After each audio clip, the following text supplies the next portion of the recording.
রাস্তাঘাটে এখন প্রচুর প্রচুর খাবারের দোকান। কোথাও মাটন ভালো তো কোথাও চিকেন, কোথাও ফিশ ফ্রাই ভালো তো কোথাও ফিশ কবিরাজি।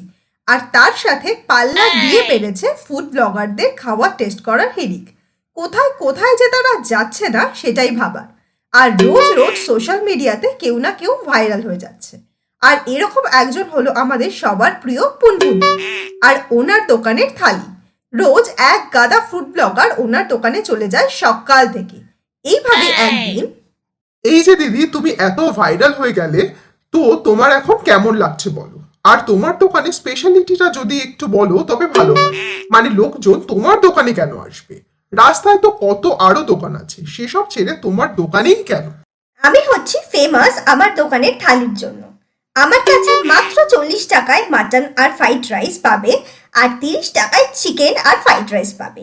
চ্যালেঞ্জ করে বলতে পারি আগামী 10 বছর কোনো দিদি পারবে না আমার সাথে। বাবা, এত কম দাম! এ তো ভাবাই যাচ্ছে না। সত্যি এত কম দামে এই খাবার পাওয়াটা কি করে সম্ভব হচ্ছে? আর দিদি, তুমি ভাইরাল বন্দিনী দিদি বা বৃষ্টি দিদিকে চেনো?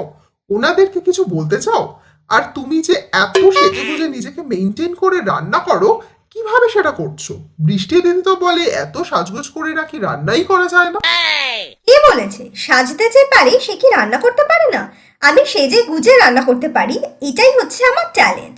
আর কি যেন দুটো নাম বললে? না গো, ওদের আমি চিনি না।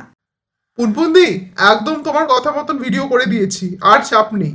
তোমার সেল আরো বাড়লো বলে। আমার কত সাবস্ক্রাইবার জানো তো? নাও, এবার মাটন আর পোলাওটা দাও তো। মাটনের একটা ভালো পিস দেখে দেবে, জমিয়ে খাই। আবার আসবো কিন্তু সামনের মাসে। রেগুলার ভিডিও থাকলে কি বলো তো, তোমারই ভালো, তার জন্যই বলছি। আরে হ্যাঁ হ্যাঁ, তোমরা এসো না, কোনো অসুবিধা নেই, আরো ভাইরাল করো আমাকে। আর হ্যাঁ, নুন ঝাল কম বেশি হলে কিছু বলার দরকার নেই, বুঝলে? তোমাকে আরেক পিস মাটন না হয় আমি এক্সট্রাই দেবো, সেটাকে একটা শর্টস বানিয়ে আপলোড করো। তোমাদেরও চলুক আর আমারও। এই রে, আবার ক্যামেরা নিয়ে আরেকজন চলে এলো। এসব এখন বলা যাবে না, পরে কথা হবে, কেমন? এখন যাই। কিরে ভাই, কতদিন হয়ে গেল, নতুন কিছু কন্টেন্টই পাচ্ছে না। কি করি বলতো? কতদিনই বা বৃষ্টি দিয়ে বন্দিনীদির কাছে গিয়ে পড়ে থাকবো বল? কমেন্টে সবাই উল্টো পাল্টা বলছে যে বাড়িতে খেতে দেয় না, তাই শুধু এদের হোটেলে যাই আর এরা ফ্রিতে খেতে দেয়। কি যে করি, খুব চিন্তায় পড়ে গেছি ভাই। এরকম করে চললে আর তো চলবে না। আরে হ্যাঁ রে, ঠিক বলেছিস। আমাকেও এইরকমই কমেন্টস করছে সবাই। আর এদের কাছে গেলে চলবে না। পুনপুন্দি বলে একটা দিদি আছে, খুব ভাইরাল। চল ওখানে যাই। শুনেছি দিদির ভিডিও করে প্রশংসা করলে দিদি ফ্রিতে খাওয়ায়। বন্দিনী দিয়ে বৃষ্টি দিয়ে এরা তো 1 টাকারও কিছু ফ্রিতে দেয় না। পুনপুন্দির কাছে গেলে বেশ ফ্রিতে খাওয়াও যাবে, আর এখন ওর ভিডিও মানেই তো ভিউজ। ওই ব্লগার বন্ধু কথা মতন পুনপুদের হোটেলে যায় আর জমিয়ে ভিডিও করে। আর ভিডিও করার পরে বেশ জমিয়ে খাওয়া দাওয়াও করে। এতে সবাই বেশ খুশি হয়। এইভাবে কয়েক মাস কেটে যায়। একদিন রোজকার মতন একজন ব্লগ করতে পুনপুন দিদির হোটেলে আসে। দিদি, আমি একজন ব্লগার, মানে ফুড ব্লগার। তোমার দোকানে এসেছি ফুড ব্লগ করতে। আমার চ্যানেলে 1 লাখ সাবস্ক্রাইবার আছে, সাথে সিলভার প্লে বাটন। তা তোমার যদি আমি ভিডিও করে আমার চ্যানেলে পোস্ট করি, তার বদলে আমি কি পাবো বলো?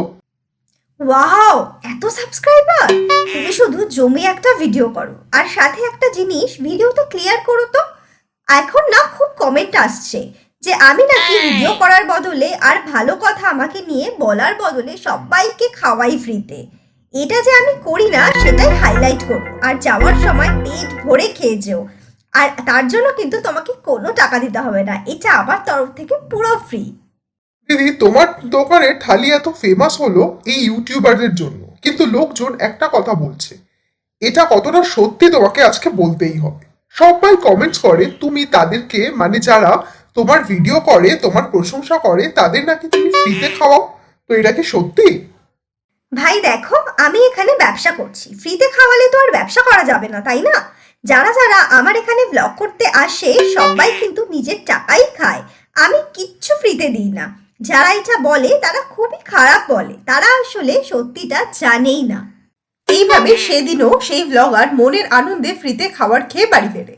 পুনপুন দি বাড়িতে বসে ভাবতে থাকি কি করে আরো সেল বাড়ানো যায়, আরো ফেমাস হওয়া যায় সেই নিয়ে। নতুন নতুন কি বলা যায় যাতে আরো ভাইরাল হওয়া যায়। এমন সময় পুনপুন দিদির মা আসে ওই ঘরে। কিরে পুনপুন, এসে বসে রইলে যে? চল, পরের দিনে সব রান্নাতে যা যা লাগবে সেগুলো একটু আমার হাতের সামনে দিবি চল। কাল তো কাজের দিদিও আসবে না। আমার সময় মতো না হলে কিন্তু তোকে খাবার পৌঁছাতে পারবো না। আর একটু দেখে শুনেও নে সব। তোর দোকানে যা লোকজন ব্লগ করতে আসছে, দুম করে রান্না নিয়ে কিছু জিজ্ঞাসা করলে যদি বলতে না পারিস। উফ মা, আমি খুব টায়ার্ড, এসব আমি এখন পারবো না, কালকেরটা কালকে দেখা যাবে।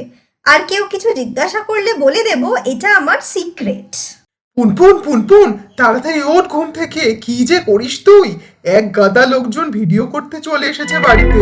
তুই তো সব সময় ক্যামেরার সামনে বলিস যে সব রান্না তুই করিস, কিন্তু লোকজন তো আর জানে না তুই এগুলো ঢপ মারিস। এখন চল, দেরি না করে রান্নার দিকে। তোকেই এখন রান্না বান্না করতে হবে, কিচ্ছু করার নেই আর। কি? ওরা বাড়ি পর্যন্ত চলে এলো?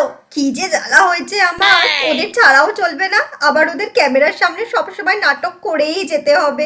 চলো রান্না করি, আর কি করব, জীবনে আর আমার শান্তি নেই। এইভাবে পুনপুন্দি পুরো ফেঁসে যায়। ব্লগাররা নিজেদের কাজ নিজেরা করতে থাকে, মানে ব্লগ করতে থাকে, আর পুনপুন্দিকে ভোরবেলা থেকে উঠে রান্না বান্না এইসব করতে হয় ইচ্ছে না থাকা সত্ত্বেও।